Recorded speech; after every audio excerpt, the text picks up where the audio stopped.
Bonjour à tous. Je reviens rapidement sur ma rosace là que je vous avais montré l'autre jour. C'est parce que j'ai regardé un tuto, le dernier tuto qu'Eric a fait sur les casse-têtes là. Et il vous parle justement d'offset, et je vous en avais parlé moi aussi, dans la rosace. Et vous verrez, le système qu'il montre, lui, est beaucoup plus simple que ce que je vous ai montré moi. Oui, mais voilà, il y a un mais. C'est que dans le cas de cette rosace, si je la fais plus épaisse, je vais pas pouvoir, je serai obligé de prendre la méthode que je vous ai montrée dans le tuto précédent. Là par contre, si elle est de cette épaisseur là, je vais gagner un temps énorme et je vais vous montrer comment. Voilà. Alors, allez voir le tuto d'Eric, il est super. Mais je sais qu'en principe, les gens qui regardent les miens regardent les siens. Voilà. Alors, on va repartir. On va mettre un nouveau. On va faire un nouveau. Voilà. Comme ça, je vais vous remettre les touches du clavier. Et allez, on y va. Donc, on est parti sur un maillage de type plan. Là, je vais vous montrer la version simplifiée. Je me mets en vue de dessus. J'appuie sur N. Je viens ici dans Éditer et Mesh Tool. Et je viens dans Edge Tool. Et je prends la troisième option ici. Là, hop, je monte nombre de segments à 12. On va se remettre dans le même cas que la fois précédente. Je prends des cercles ici. J'efface les arêtes et je vais venir ici descendre cette distance là pour venir ici joindre ici. Alors je vous avais fait voir moi, donc j'étais parti sur un quart, j'avais soudé ici. Là ce qu'on peut faire c'est toutes les souder en même temps. Voilà. Là on va voir qu'on va aller beaucoup plus vite, mais vous allez voir qu'on va être limité par la largeur. Donc je vais venir ici dans les modificateurs. Je vais monter, alors je vais zoomer un peu plus, vous voyez, pour qu'on voit bien ici, on voit bien qu'il y a deux arêtes ici. Et il va falloir les souder. Donc là, je vais me mettre à souder et je vais monter la valeur ici jusqu'à que ça soude. Tac, c'est soudé. J'applique mon modificateur et c'est bon. Là, ce que je vais faire, je vais passer en mode édition, en mode arête, et je vais venir effacer toutes les arêtes inutiles. Alors, c'est sûr que c'est beaucoup plus rapide que ce que je vous ai montré l'autre jour. J'aurais pu vous montrer ça, ça aurait été bien, et après faire mon quart de figure après. On aurait gagné un temps énorme déjà, vous voyez. Bon. Là, je fais X, arrête. Voilà. Et Eric, lui, ce qu'il vous montre, il prend ça et il vous fait un offset. Mais attention, ici, moi, j'ai des angles qui sont inférieurs à 45 degrés. Là. Donc là, on va pas aller loin. C'est pour ça que dans le cas où on va pas mettre quelque chose de trop large, ça va marcher. Si vous voulez faire une rosace épaisse, il faudra prendre la solution que je vous ai montrée dans le premier tuto. Pourquoi? Parce qu'on va être très vite limité avec ça, vous allez voir. Voilà, je sélectionne et je vais faire un offset. Alors l'offset, je peux le faire ici, mais aussi, et Eric le montre, alors lui je crois qu'il appuie sur W, mais on n'a pas configuré Blender pareil. Moi je l'ai tout simplement en mode arrête. Ici je fais un clic droit et voilà, j'ai toutes les fonctions ici, tout ce qui concerne les arêtes. Voilà, donc là je viens là et je fais Offset Edge. Et voilà. Si je reste comme ça, rapidement je vais pouvoir tout fermer, parce que si je passe ici en mode édition, vous voyez, c'est bon. D'accord? Là, tout est bon. J'ai le même nombre de sommets d'un côté et de l'autre. Par contre, je fais CTRL Z, hop, et je recommence. Je vais vous montrer quelque chose. Là, donc je fais clic droit, Offset Edge, et j'y vais. Et là, je vais augmenter maintenant, ici, ma largeur, ici. Et vous voyez ce qui se passe, c'est ce qui s'est passé l'autre jour. C'est-à-dire que là, vous obtenez ça, et là, il va falloir venir coller les vertices entre eux, hein, ou à ce moment, il faudrait les déplacer, et pour pouvoir rebâtir ici des faces avec des quads. Voilà. Et là, vous allez être obligé de vous les bâtir vous-même, et vous n'avez pas le choix, comme je vous ai montré l'autre jour.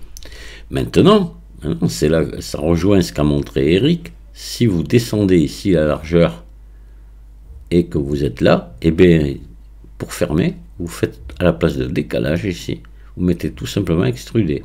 Et voilà, et on est bon. Là, ça marche. À condition, voilà, de ne pas être trop large. Vous l'aurez compris, hein. Voilà. Et là, bon, mais on retombe sur la même chose que je vous ai montré dans l'autre tuto, hein. Je fais ça, je fais E, etc.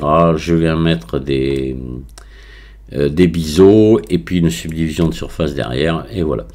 Allez, on va sortir de là, tant que j'y suis. Voilà, c'était la petite mise au point est faite. J'aurais dû vous montrer ça dans l'autre tuto quand même. Je vous dis, c'est en regardant le tuto d'Eric que je me suis dit, waouh, j'ai pas parlé de l'offset, disons, étroit. Et autre chose aussi que je vais vous montrer. Alors, on va faire des CTRL Z. Hop. Voilà, je vais revenir là. Et tant que j'y suis, je vais vous montrer une autre fonction intéressante. Je vais faire ici Offset Edge. Voilà. Alors là, je sors, j'enlève extruder. Oh, je pourrais le laisser, pareil. Je peux le laisser d'ailleurs. Et là, vous avez la possibilité de mettre un angle ici. Par exemple, 30 degrés, vous voyez. Là, vous obtenez ça. Ça peut être intéressant. Ou vous pouvez l'inverser, d'ailleurs. Hein. Ici, hop là. Voilà. Et à la limite, pourquoi pas refaire un autre offset derrière, etc. Voilà. Mais ça, il faut savoir à quoi ça sert. Ça sert à faire ça. D'accord? Allez, maintenant, je vais vous montrer un autre truc que j'ai fait en m'amusant un petit peu avec ça. Et ça, parce que ça, je connaissais, j'avais sur mon ancienne chaîne, j'avais déjà fait un tuto là-dessus. Et d'ailleurs, à l'époque, je l'avais mieux fait que là, le tuto, parce que j'avais montré les deux méthodes, justement, les limites de l'une et les possibilités de l'autre. Allez, on va sortir de là, et je vais vous montrer autre chose. Alors, plutôt que de mettre un plan, je vais ajouter ici un cercle, et je vais lui mettre, on va lui mettre que 10 sommets. Allez, on va mettre 10 sommets. Voilà, et voilà ce que j'obtiens. Je passe en mode édition et je vais recommencer la même opération sur un cercle. Plutôt que de la faire sur un plan, je vais la faire sur un cercle. Et vous allez voir qu'on peut obtenir quelque chose d'intéressant. Alors, j'ai pas d'idée pour d'autres choses, mais on doit pouvoir faire pas mal d'autres choses avec cet outil-là. Mais déjà, je vais vous faire voir ce que j'ai trouvé. Donc, je reviens ici dans Edge Tools et je fais pareil. Je prends la troisième option ici. Voilà ce que j'obtiens. Je parie qu'il y en a qui ont déjà compris ce que je voulais faire. Et là, je vais monter un petit peu la valeur, là, voilà, comme ça, ou un peu plus même, pourquoi pas. Et là, je vais inverser. Voilà. Et puis là, je vais diminuer le truc. Et voilà. Et là, je vais faire, grâce à ça, je vais rapidement faire une colonne. Vous savez, les colonnes grecques ou romaines à chapiteaux, là. Très rapidement, je vais pouvoir la faire. Oui, par exemple, je pourrais faire d'autres choses. Hein. Je pourrais faire des sortes de pignons ou je sais pas quoi. Enfin, je n'ai pas trop d'idées. Comme ça, mais la colonne m'est venue à l'idée. Et vous voyez, vous le faites très très rapidement ça.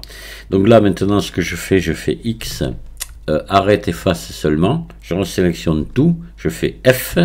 Et puis là, maintenant, je peux laisser comme ça, extruder ou en faire encore X, face seulement. Voilà. Puis garder que les vertices et faire E. Et je vais vous faire déjà une colonne par exemple, pourquoi pas, vous voyez. Et là il me suffit maintenant de faire un ombrage lissé et de mettre une subdivision de surface, et vous voyez ce que j'obtiens très facilement. Voilà, ça peut être une idée pour modéliser ce type de colonne. Après il y a du travail derrière, hein, pour la fignoler, pour la transformer ici d'abord en cercle et puis pourquoi pas en carré après en haut. Mais enfin bon, ça n'a rien à voir avec ce tuto là. Ce que je voulais vous montrer, c'était une fonction, si on approfondit un petit peu les possibilités qu'on a avec cet add-on là, voilà, avec Mesh Tool, hein, on voit qu'on peut faire des trucs intéressants. Voilà, voilà, voilà. Et je vais m'arrêter là, parce que, bon, je pense que j'ai dit ce que j'avais envie de vous dire et qui me semblait utile. Et je vais vous souhaiter une très bonne soirée, et puis je vous dis à très bientôt, au revoir.